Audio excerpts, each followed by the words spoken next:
Najeriya ƙasa ta ni ba zan yi fushi da asali ba.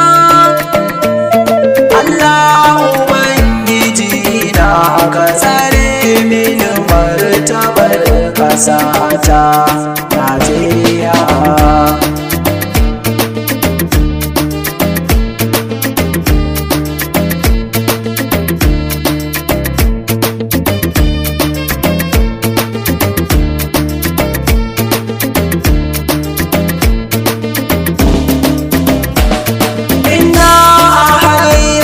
Ya zan yi fushi da asali na, in ban da ɗan uwana wa zan yi wa korafin halina.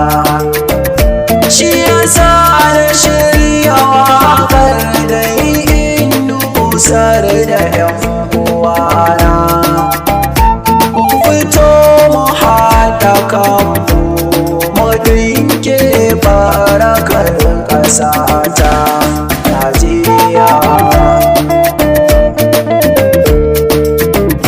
Ni ba za na yanke ƙauna a bayanin ci gaban ƙasa ba.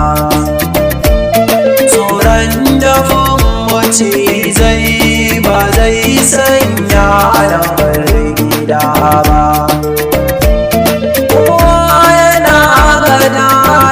Da ƙasarsa ba za da je aro ba, wara ma da ba da raina domin in samu ta ce gidana Najeriya.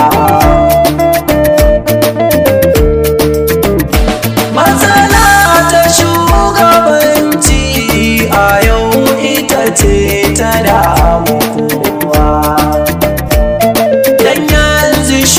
Shugabanni suke yakar mu talakawa, sun manta da su duk ɗaya ne ba wanda ya fi kowa. Sun toshe kunnuwansu ba jin kai babu tausayi 'yan Najeriya.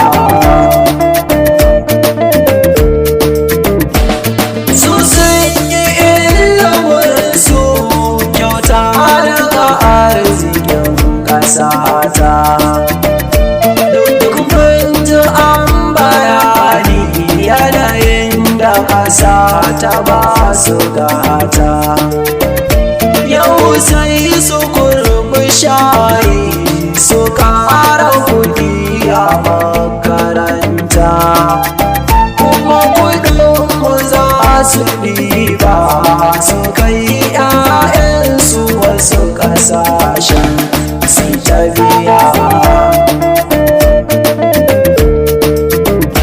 Za mu sha gwagwarmayar mu yi karatun gashi ba makoma. Mun tara 'yan takardu kullum aiki muke ta nema. Mu muna ta so su ba musu 'ya'yansu suke jira su girma, su sa su a guraben da za su ci arzikin ƙasa mai rakiya.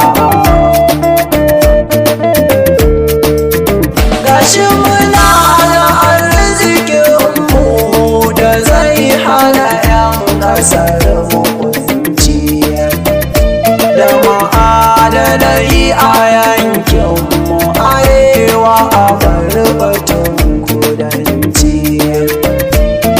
Abun bakin ciki yau a ƙasar mu muke barar abinci. In ka kalli wani tsarin sai ka ji kamar ta sunan Najeriya.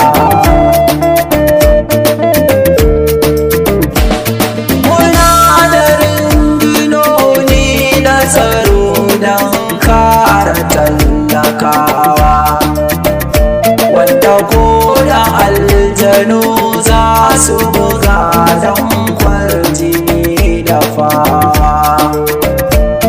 Amma abin takaici 'yan ta'adda su kama tallakawa, su ce a ba su fansa ko su kashe al'ummar ƙasa ta. Ya na iya